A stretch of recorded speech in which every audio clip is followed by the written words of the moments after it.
Un fuerte abrazo. Comencemos con Ángel, porque yo quisiera que esto sea, no necesariamente un debate, pero sí una conversación para entender lo que está pasando y las propuestas que hay. Es decir, ¿qué piensas tú, Ángel? Que debería, o sea, que Keiko Fujimori debería ya tirar la toalla y aceptar lo que resuelve el Jurado Nacional de Elecciones, ¿o no? Bueno, claro, al final tendrá que aceptar lo que el Jurado Nacional resuelva, pero será después de conocer el conjunto de recursos de apelación en un caso o interposiciones de nulidades que se hicieron en el tiempo conveniente. Todo eso se está hoy ventilando a nivel de los jurados especiales y hay muchas resoluciones que se han expedido y hay otro tanto que están a la espera que en última instancia, de acuerdo a lo que dice la Constitución del Estado, se pronuncie el Jurado Nacional de Elecciones en su pleno recortado, pero pleno al fin. Claro, porque se están presentando, o sea, argumentos como ese, que se presenten los padrones, se está cuestionando la legitimidad de las decisiones. Por ejemplo, Lourdes Flores ha aparecido a cuestionar el tema de los plazos y ha mostrado evidencias, según ella, de la ocurrencia de una especie de fraude que la ha metido en tremendos problemas, ¿sabes? Porque entiendo que la van a demandar los firmantes de las actas, porque sí firmaron, en realidad sí existen, ¿no? Nicolás, a ver, vamos a hablar como hombres de derecho. En realidad uno puede tener la posición distinta ante muchas cosas, pero en un sistema jurídico, la autoridad que dirime, que resuelve en este caso concreto, es el Jurado Nacional de Elecciones. Y si el Jurado Nacional dice que no es posible extender el plazo porque la resolución que expidió nunca llegó a publicarse, y en consecuencia no tendría vigencia y por tanto validez. Entonces eso es lo que el punto de vista es que el Jurado Nacional de Elecciones, de acuerdo a ley y de acuerdo a la conciencia, como dice el texto del artículo de la Constitución correspondiente, resuelve en última instancia. Yo creo que esto lo debe hacer cuanto antes, porque coincido de que no tiene mucho sentido que prolonguemos una situación de agonía que le hace mucho mal al país en su conjunto, que mantiene a la gente en tensión y que genere una suerte de profunda ilegitimidad del próximo mandatario del Perú, sea cualquiera ¿no? Martín, ¿cuál es tu juicio? O sea, mira, en medio de todo esto, Nicolás, Javier Villestel, que ha sido presidente de la Corte Suprema, ha presentado incluso un amparo para anular las elecciones y convocar a unas nuevas. ¿Cuál es tu juicio, Martín? Bien, de acuerdo en la parte que Ángel dice, que dejemos que el sistema electoral en el Perú, a la cabeza del Jurado Nacional de Elecciones, sea quien tome la decisión y la última palabra. ¿Por qué razón? De acuerdo con la Constitución, de acuerdo con la legislación vigente, de acuerdo con la jurisprudencia existente sobre casos parecidos y de acuerdo con todo el tipo de normatividad que en estos momentos tenemos en el sistema electoral, en la legislación electoral peruana. Por ejemplo, y nadie se ha percatado, nadie la ha querido mencionar, hay legislación sobre el funcionamiento de la mesa de partes, legislación vigente en esa marcha y contramarcha que da el jurado, a pesar de que ya tiene un horario establecido en el reglamento de los jurados electorales especiales, de gestión de los jurados electorales especiales. Funcionarán de acuerdo a ese reglamento de octubre del año pasado, de 8 de la mañana a 6 de la tarde. Bueno, por la pandemia y por la virtualidad se va hasta las 8 de la noche. Pero de ahí a que pretendan decirnos a los abogados que litigamos, que ejercemos derecho electoral, derecho administrativo, procesal electoral, en la vía jurisdiccional,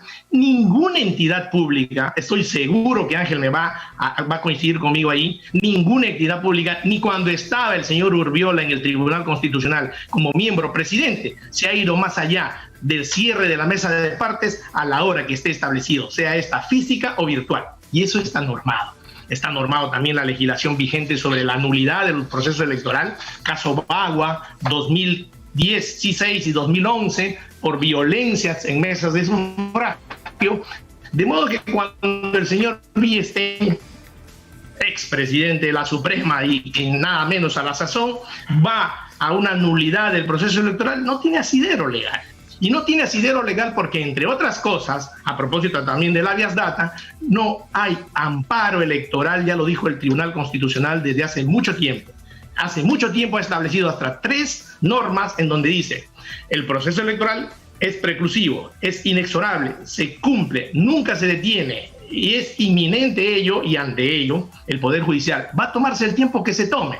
En lo del señor Villestein y en lo que le han jalado a Domingo García Belaúnde, supongo en esos días, a hacer, tratando de conseguir el habeas data. Además, sobre algo que hay también legislación vigente. Hay la ley en el tema del padrón de donde hemos votado, hay la ley de protección de datos personales de las personas, valga la redundancia, donde para tener acceso a ello, y en este caso obviamente la responsabilidad de la OMP es que ella es custodia, no del padrón electoral, que lo han debido obtener con tiempo los personeros de cada uno de los partidos, sino del registro de la votación, porque a eso quieren acceder, para hacer una comparación a ojo de buen cubero de si la firma es o no es la firma, o de si alguien votó o no votó, y ahí ya colisionan con lo que en el artículo 31 de la Constitución, también legislación vigente, dicen que el voto es secreto, norma que el voto es secreto, y esta ley de acceso a datos privados está en vigencia. No se puede acceder a ella, perfecto. También en una disposición final dice que hay la posibilidad de una acción de habeas data. Se demorará lo que se demorará en ese tipo de acciones, aun cuando busquen un juez conocido, pero eso no debe ocurrir, no debe pararse el proceso electoral y, consecuentemente, como dice Ángel, la definición del sistema a la cabeza del Jurado Nacional de Elecciones del nuevo presidente o presidenta de la República dentro de 2 semanas, calculo yo. Ángel. Estamos en el aire, ¿no? Bueno, yo lo que quería decir estamos es escuchando. que, miren, está bien. Yo entiendo de que el Jurado Nacional es la instancia última que decide, sus decisiones son inamovibles, esa es una garantía de la Constitución para los procesos electorales. Mira, hubo algún tiempo, y Martín recordará, que algún alcalde que cuestionó el proceso electoral terminó ganando su nominación como tal. Aquí fue en Lima, en Magdalena, si mal no recuerdo, a través de una acción de amparo. A partir de eso se cortó todo ello, porque no es dable judicializar un proceso que tiene sus propias características, como es determinar fehacientemente la voluntad popular. Ahora, eso es en un extremo. En el otro, yo considero que en cuanto a materia probatoria, las partes pueden necesariamente acudir a los documentos públicos y a las instancias competentes para solicitar la información correspondiente. Y francamente, yo, coincidiendo con el defensor del pueblo, no veo razón alguna para que las listas de votantes en cada mesa puedan ser exhibidas. Es un documento, a mi juicio, de naturaleza pública, porque no dice el sentido del voto, sino dice solamente quiénes han votado.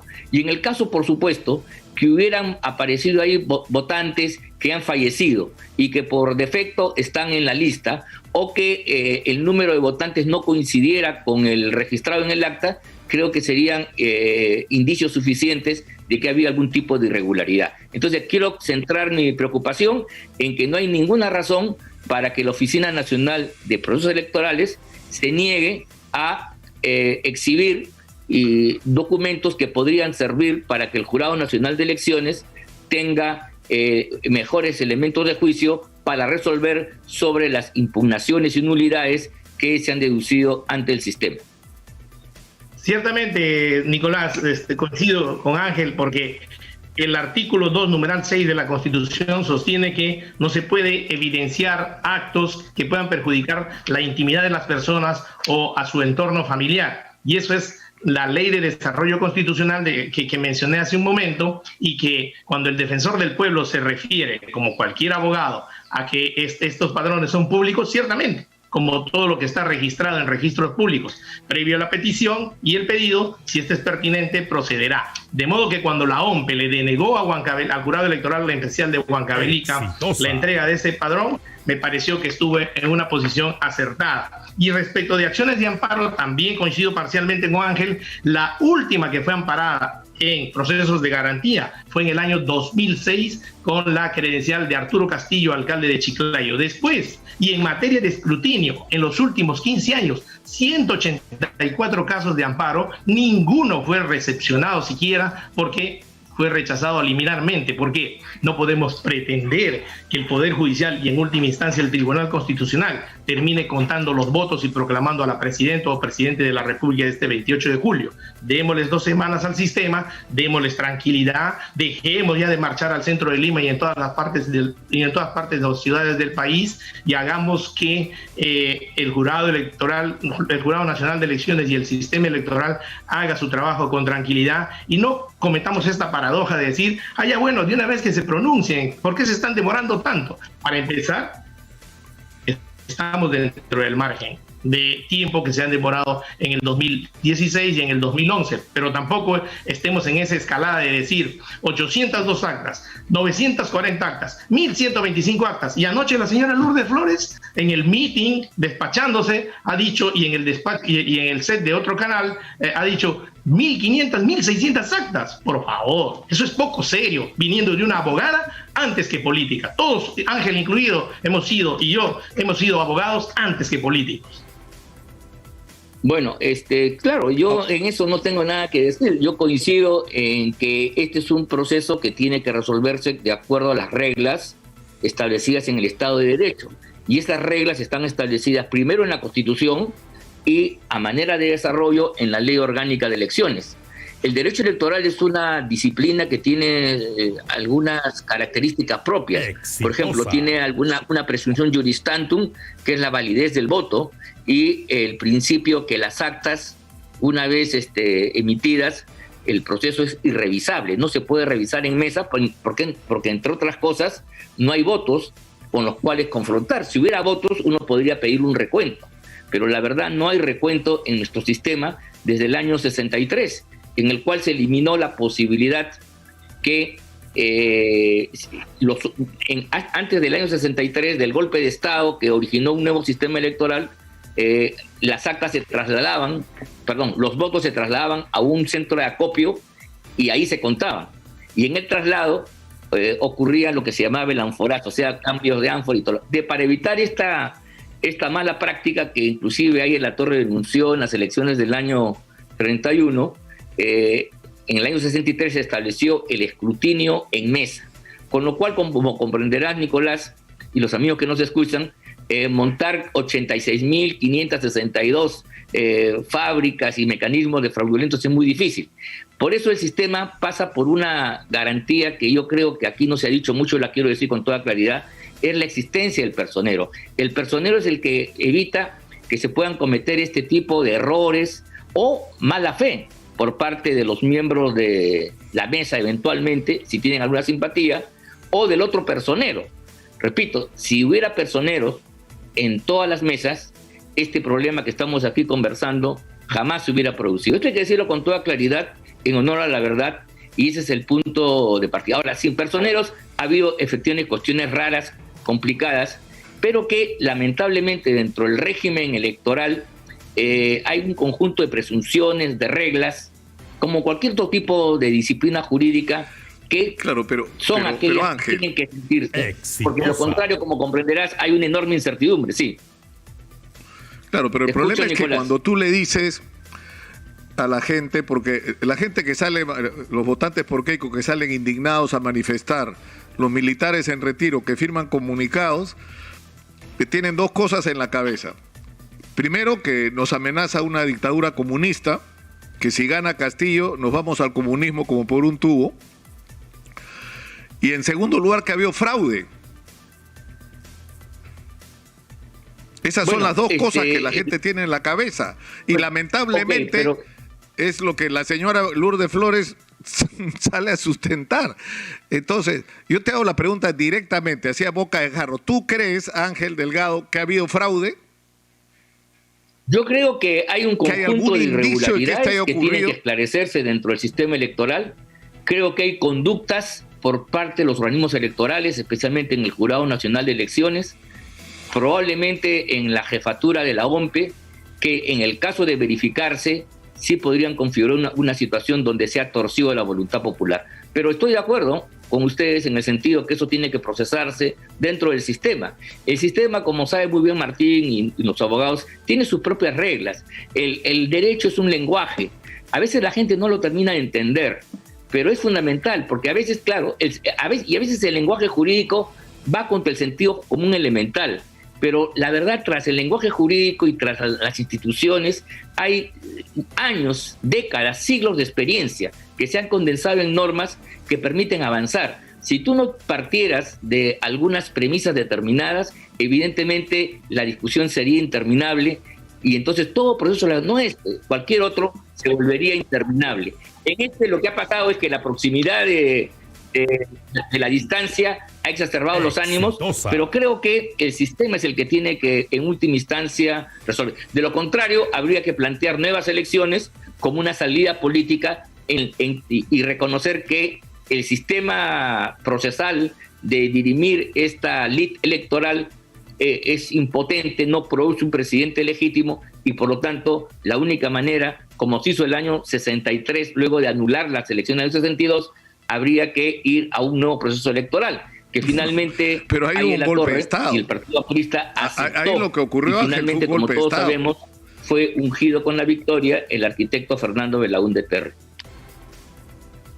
Nicolás, si me permites, al respecto tenemos que terminar con Martín. Definitivamente, Martín, para ir terminando, desde mi punto de vista, no ha habido fraude. El fraude es sistemático, es orgánico, se tiene que además, como no lo han hecho el doctor Castiglioni a la cabeza de los abogados de Fuerza Popular, es demostrar, trayendo la prueba desde la mesa y originada en la mesa de votación, de acuerdo con lo normado en el literal B del artículo 363 de la Ley Orgánica de Elecciones. Eso no se ha producido, por eso es que están ante una y otra idea cada día que pase, ¿no? Que la mesa de partes, amplíamela por favor, que al otro día la denuncia penal, al otro día una acción de amparo para pedir la nulidad de las elecciones, al otro día tráigaseme el padrón y al otro día sucesivamente 1.600, 1.500 votos. Eso es poco serio. Lo que deberían haber hecho es que, como dice la ley, también hay legislación vigente sobre la materia, es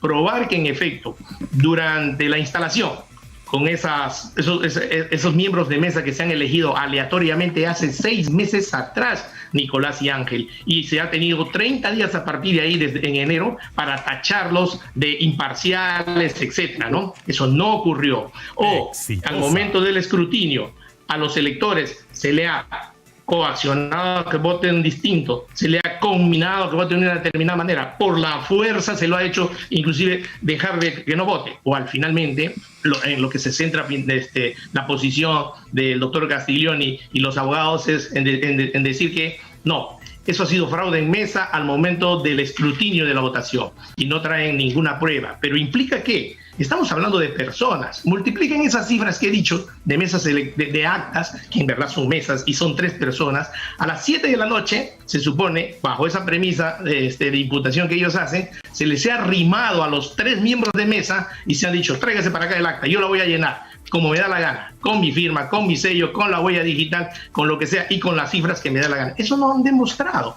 Consecuentemente, al no demostrarse y querer ahora pretender una etapa probatoria para verificar a ojo de buen cubero, porque si no está un perito grafotécnico, un perito grafológico, ¿quiénes? Los 4 miembros del jurado, las 2 partes en disputa. A ver, ¿esta es la firma o no es la firma con el acta electoral? Aunque primero no debería proceder su entrega, pero supongamos, le entrega. Va a verificar las firmas de los electores, de nuestras firmas que hemos dejado ahí, para ver si son iguales o no. A ojo de buen cubero, eso va a ser una etapa probatoria, eso va a permitir la celeridad del proceso. Por eso es que el presidente, y me parece muy bien, y por mayoría el Pleno del Jurado Nacional de Elecciones está diciendo no a estos caprichos. ¿Por qué? No se puede abrir una etapa probatoria, pero suponiendo que se la haga, eso sería. Y finalmente, todos subjetivamente tratando de opinar sobre si corresponde o no corresponde la firma del elector, sobre si dejó o no dejó en blanco el votante cuando fue a votar y finalmente de qué manera votó. si el voto es, como acabo de decir, secreto, se estaría violando un derecho,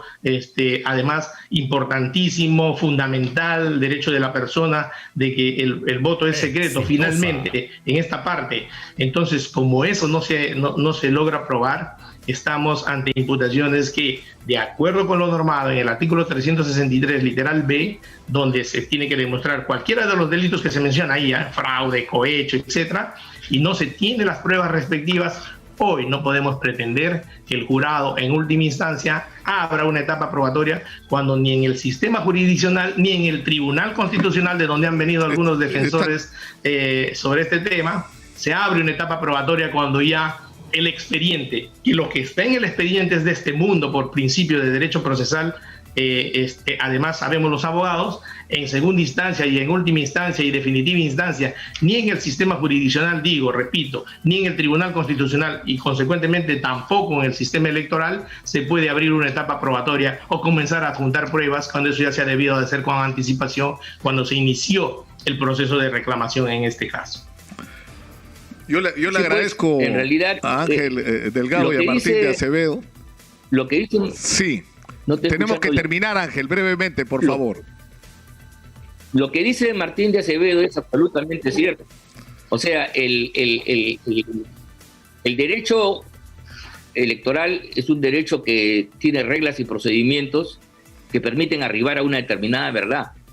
Y eso debería haber funcionado. Lo que pasa es que cuando hay un cuestionamiento global a todo ello, esas mismas reglas pierden la adhesión y el consenso correspondiente, y entonces, a mi juicio, yo no veo perjudicial que, para tener claridad en el resultado, pueda requerirse, por ejemplo, a la OMPE, de que aquellas firmas, no todas, sino aquellas firmas que se consideran dudosas que ha habido falsificaciones, puedan ser rápidamente esclarecidas. RENIEC es un órgano técnico. RENIEC verifica firmas a cada rato, cada vez que un partido se inscribe, cada vez que una asociación, en fin, las firmas es de su especialidad, ¿no? Eso lo sabemos nosotros de tiempo atrás. O tener a la vista los documentos que se llaman la relación de votantes. Eso es fundamental, porque podría perfectamente absorber. Ahora, claro, tú, Martín dice, si no hay pruebas. No, si no hay pruebas, evidentemente, si no se puede acreditar los dichos, es obvio de que el jurado que le corresponde resolverá, pues, declarando infundada la petición, y no tengo ninguna duda. Pero yo no quisiera un poco apartarme. Yo lo que queremos aquí, como ha dicho bien algunos colegas nuestros, entre ellos Domingo García Belaunde, más que defender a una determinada candidatura, se trata de tener pruebas fehacientes de la verdad, cuál ha sido la verdad de los hechos, cuál ha sido efectivamente los acontecimientos, qué cosa ha sucedido.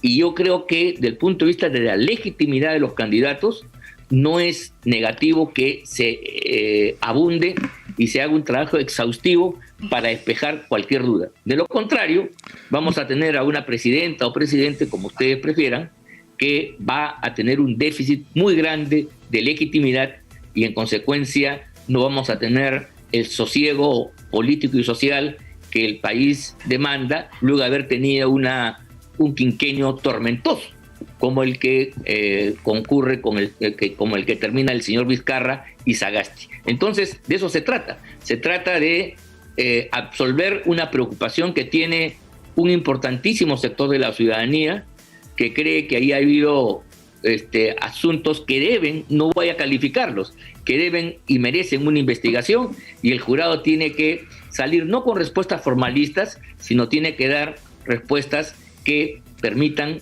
que el pueblo soberano, Ángel, en última instancia, le ratifique su confianza en una institución como el jurado y sus autoridades creadas para determinar fehacientemente la voluntad popular. Ahora sí,